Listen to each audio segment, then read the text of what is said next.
by Brian. Excuse me. Very strong girl. She's actually a street pastor. Right. Is it a profession or occupation? It's a vocation. Vocation. It's a vocation. She's a street pastor. I know a little bit about street pastors because my wife belongs to the Methodist Church and there are three members there who are also street pastors. This gentleman was also a street pastor. I thought they were all ladies, I don't know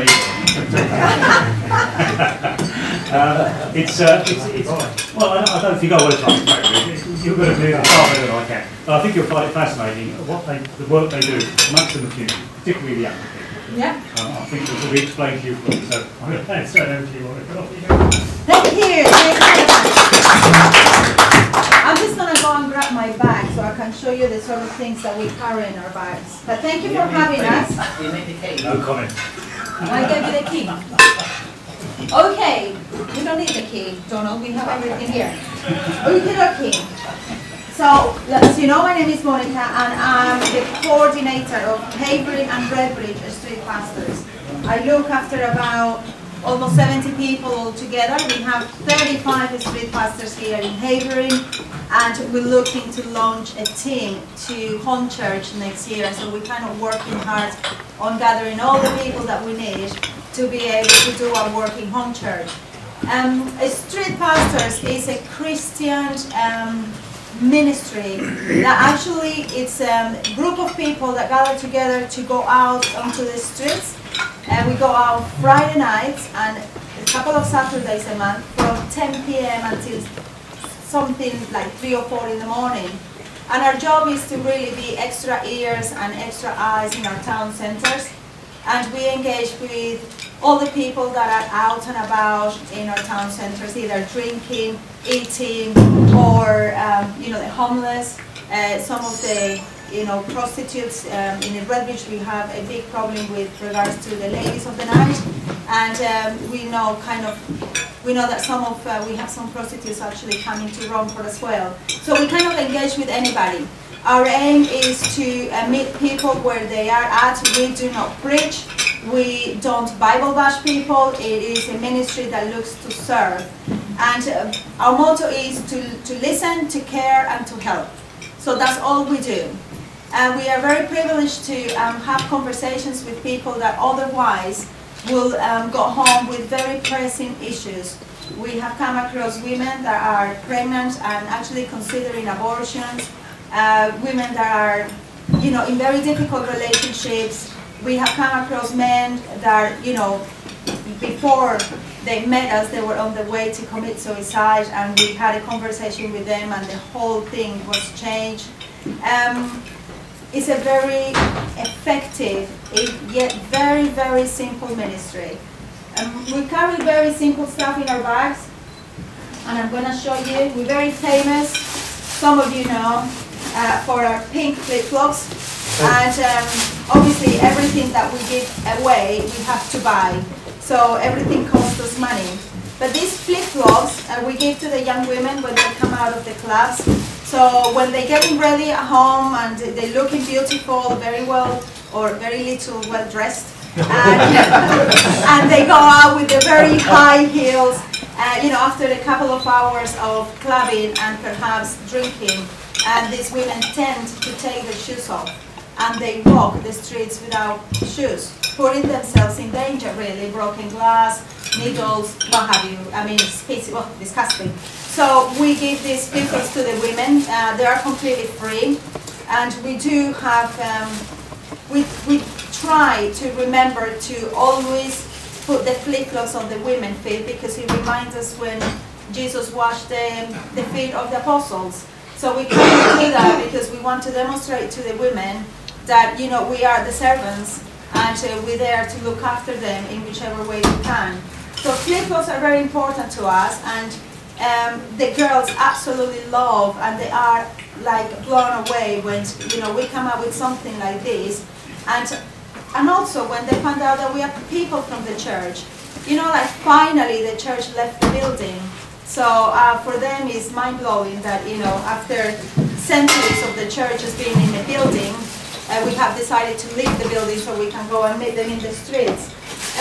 We also, in winter, we carry these like hand warmers, and we give them to either men or women that are worse for wear. You know, last winter, for example, we had snow in January, and you know, people still go clubbing, and it's 2 in the morning, they're disorientated, they're very intoxicated, we're waiting for an ambulance, and things like this, very simple things like this make a difference. We carry gloves and socks to give to the rough sleepers. We buy cups of coffees, and we sit down with people and we talk to them. We also have a space blankets, which is like these aluminium blankets that we carry in our bags, and we put around people, wrap them up while we're waiting for an ambulance if they're very, very cold.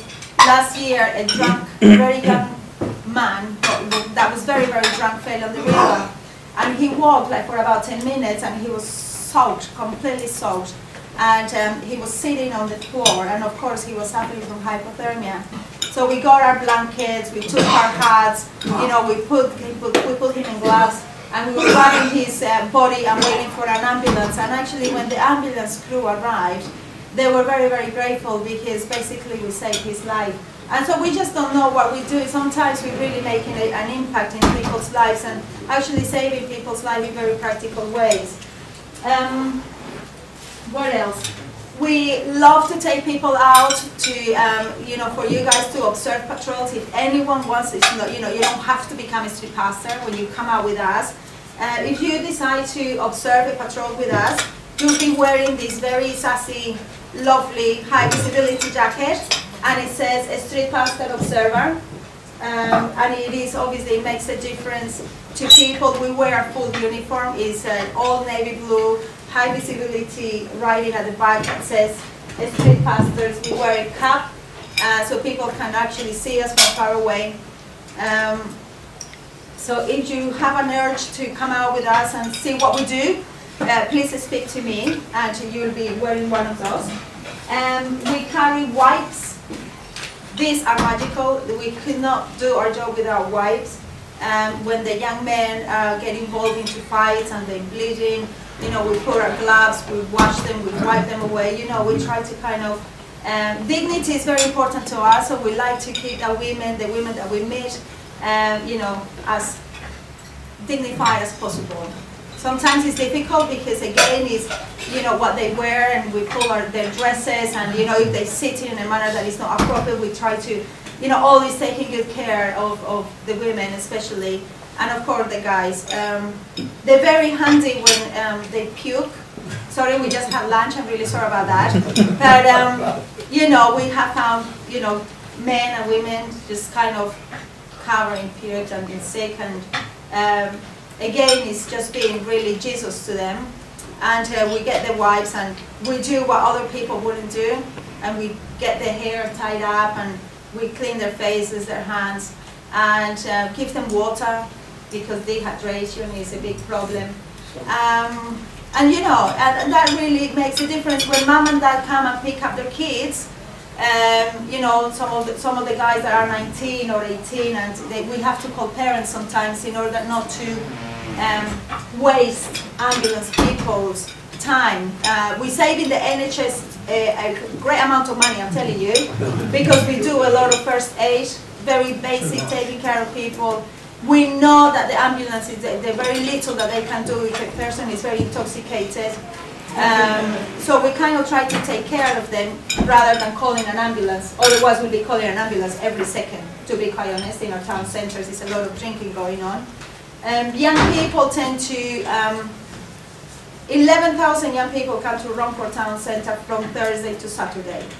So you can imagine it's buzzing. I don't know when was the last time you ever walked around Hornchurch Town Centre or Romford Town Centre around 1 in the morning. Buzzing, is busy. Any of you? Any of you never? Never.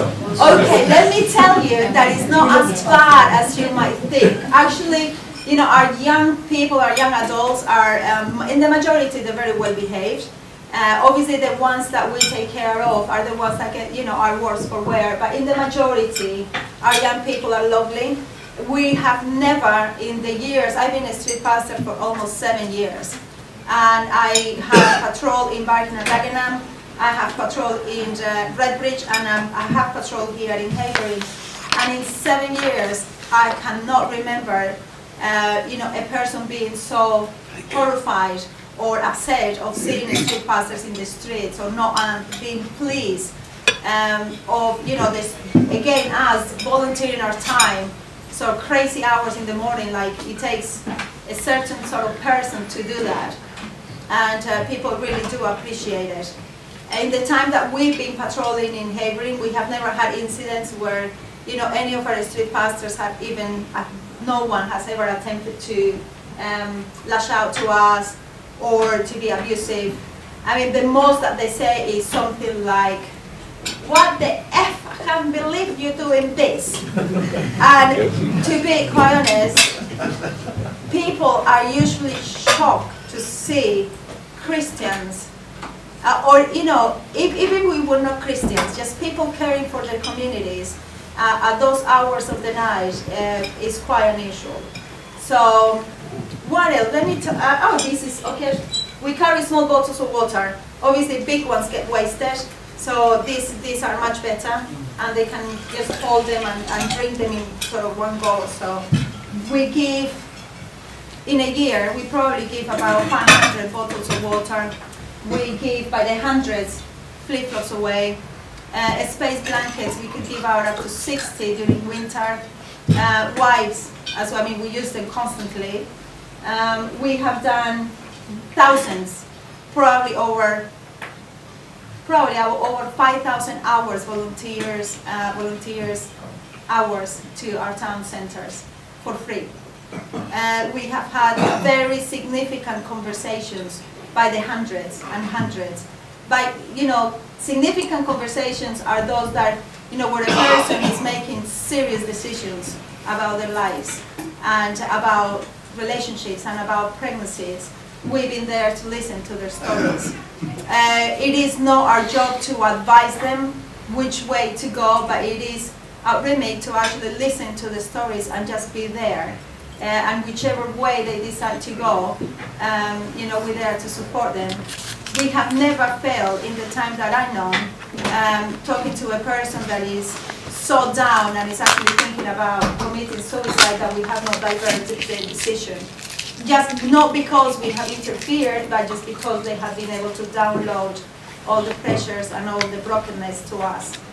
We have an amazing team of people that pray for us, and they call the prayer pastors. We have a prayer coordinator. We're very blessed that we have a person that kind of coordinates the whole of the prayers for us.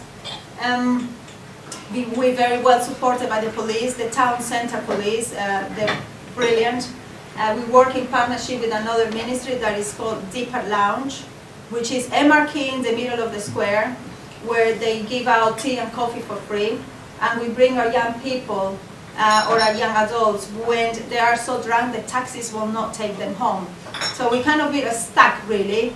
You know, we have a very drunk person, and he's not or she's not the only one. We have lots of people that are quite drunk, and we don't have anywhere to take them. So we take them to Deeper, which is in the middle of the square, and they can sit down there, have a coffee, a chat, sober up, and then, you know, we can either get someone to pick them up or finally put them in a taxi and they can go home.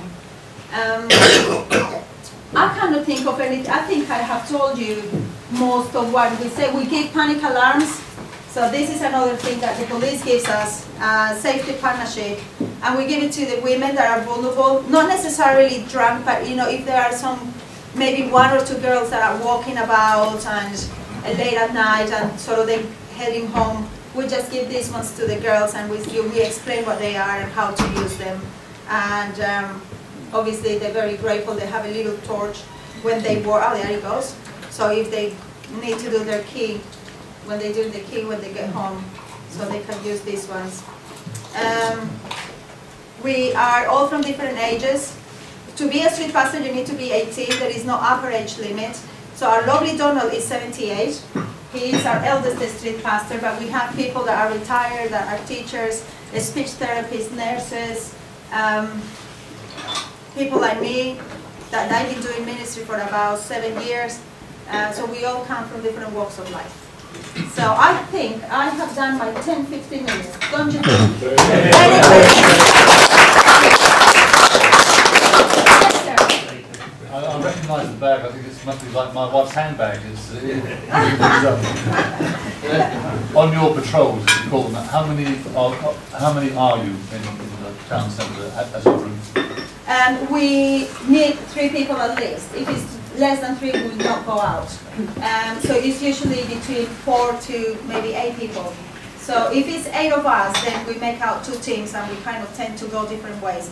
One goes south the street, the other one goes Victoria Road or what have you. So we cover, on average, we walk about 7-8 miles every night on patrol. So it keeps us fit. It's very good. Any other questions? Any more questions from? But your Ron's not here. You never put that. Can I ask one? You certainly. Yes. Do I have to walk the streets with a pair of pink flip-flops, or...? Yeah, right. Most nights, yeah, probably.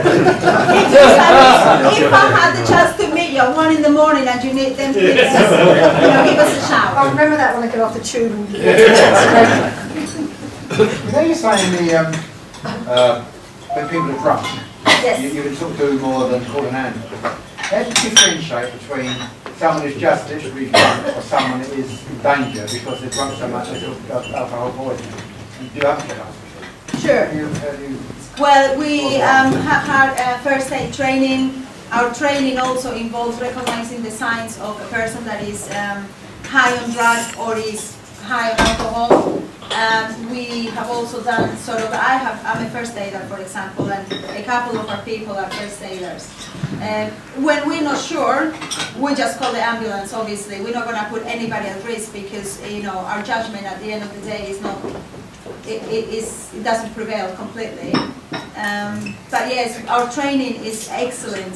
We train 12 sessions, spread out in a period of about 18 months, and we train by social services, by the Met, by expertise in youth culture, gun culture. We cover many subjects in our training. So we're not expertise, but we definitely will train and we will keep up the training. They stagger about it because they pass out and pull an ambulance. Yeah, or we just, yes, try to talk to them, to sober them up, yes. Oh yes, well, another question. Yes, George.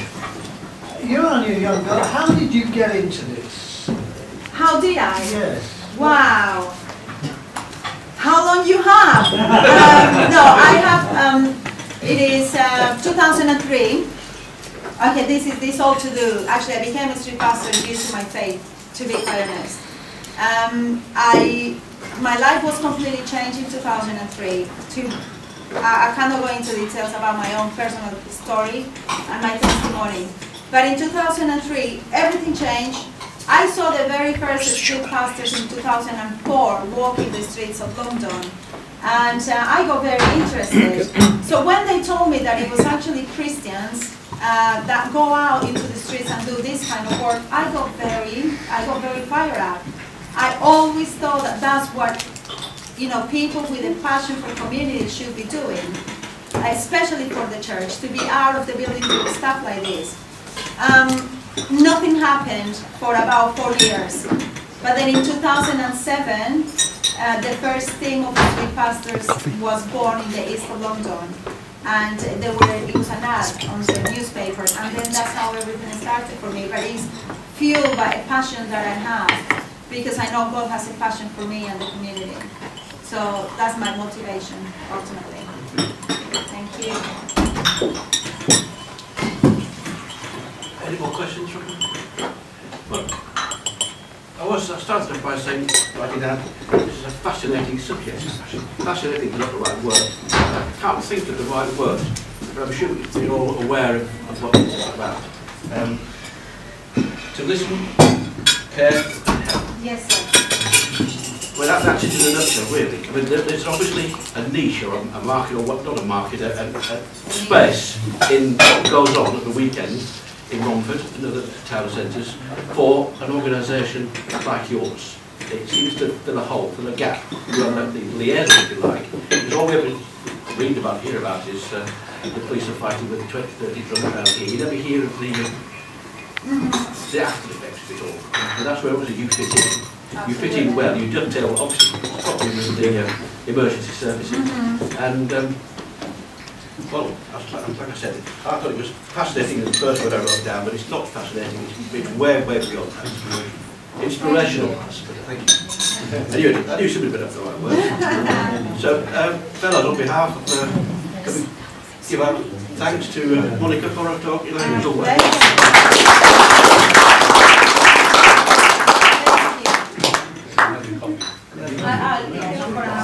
I'm sure it's not Colombian coffee, but it will do. But it will do. Thank you.